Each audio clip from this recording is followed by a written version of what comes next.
Well, good morning, everybody, and happy Father's Day to all you men out there. How many of you have plans to celebrate Father's Day today or over the weekend? Just raise your hand if you have plans. I thought so. Well, I want to tell you a story.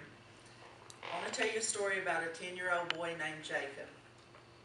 Jacob had been absent from school for several days, which wasn't uncommon, but he would usually come to school in between those days. He had been absent from school a lot of days this time, enough that school officials became concerned and called law enforcement. When law enforcement showed up on the scene at Jacob's home, they found him outside working on a car with his father.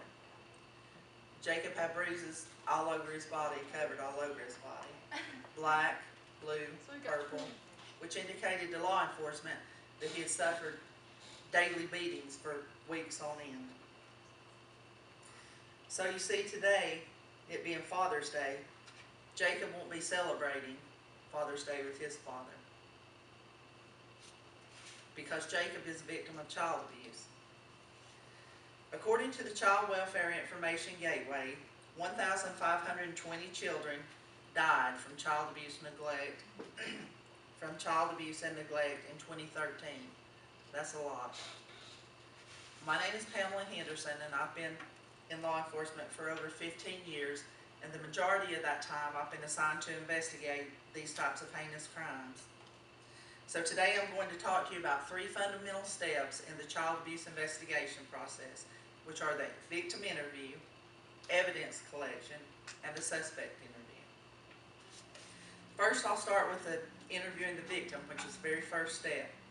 Initially, a lot of times law enforcement and social services will make initial contact with a child abuse victim.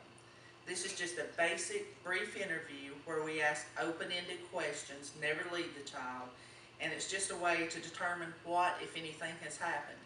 And it's also a way for social services to determine if the child needs to remain in the home, because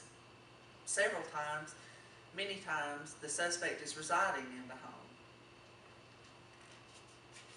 A forensic interview should be set up and conducted at a children's advocacy center. These are specialized centers that cater to the children, and they're conducted by the interviewer as someone who has received specialized training and are capable of interviewing these children and victims of child abuse. According to National Children's Alliance, 315,000 interviews were conducted at children advocacy centers in 2014 in the United States alone. So now that we've discussed the victim interview, we'll move on to evidence collection. First and foremost, during the evidence collection process, it's important to wear gloves. The reason for this is when you're collecting evidence, you don't want to contaminate the evidence, and you want to protect yourself.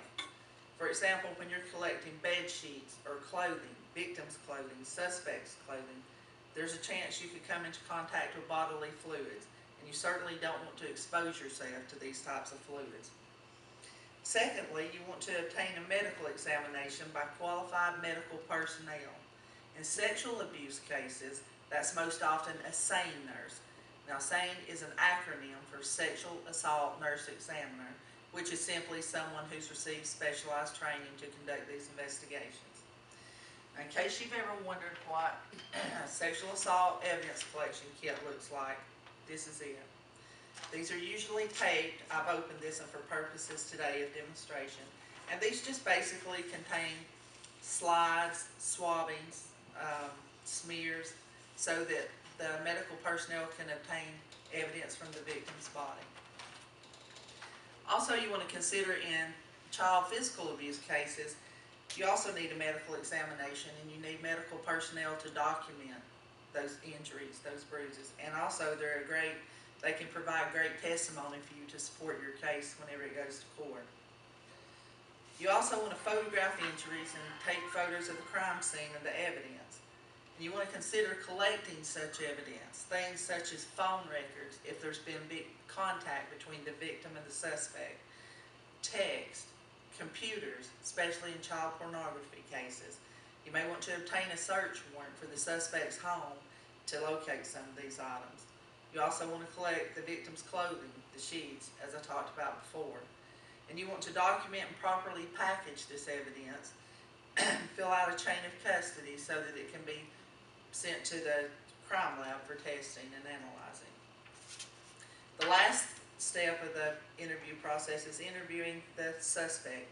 You want to do this last because you want to get all the information you can before you confront the suspect. And the suspect should be interviewed in an appropriate location, and they should be advised of their Miranda rights. An appropriate location would consist of a sheriff's department office, the police department. You don't want to interview the suspect at home because that's on his turf, or his or her turf, and it would make them feel more familiar, so you want to put them in an appropriate location. Now, after you've advised them of their Miranda rights, of course everyone knows mostly what Miranda rights are, but this is their opportunity to say, I'm not talking to you, and I would request an attorney. If this happens, the interview stops. You can't go any further until you speak to an attorney who would grant the interview. Secondly, when you're conducting an interview with a suspect, you want to be sure you're using audio and video recording.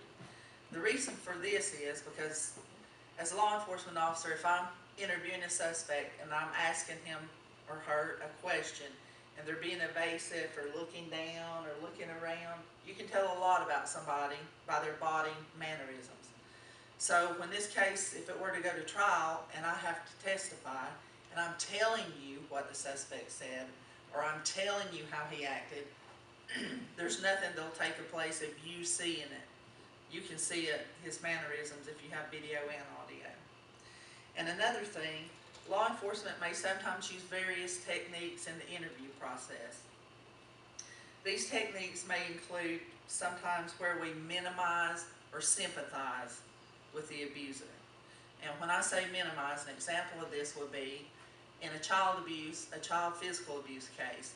You might say something to the suspect like, no, look, I know your kid was probably misbehaving, they were getting on your nerves, you really didn't mean to hit them that hard. I understand that. I have kids of my own that drive me insane sometimes.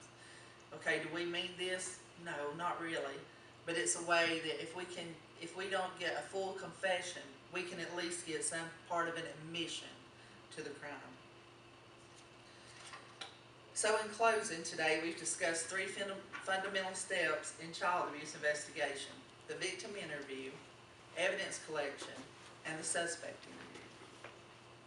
And I'm happy to say that Jacob, whom I talked about when I first began this speech, is a survivor of child abuse, and his father is in prison today. So I hope that this has been informative for you, and you can go out here and suppose you're selected for jury duty. We all receive jury summons. You may have to sit on one of these cases. And if you do, I hope this has been informative to you so that you can take this knowledge and apply it when if you're sitting on a child abuse case. And also it will make you more aware that there is unknown and unnameless Jacobs right here in our own communities that we come in contact with daily at church, grocery stores, even our family members. Thank you.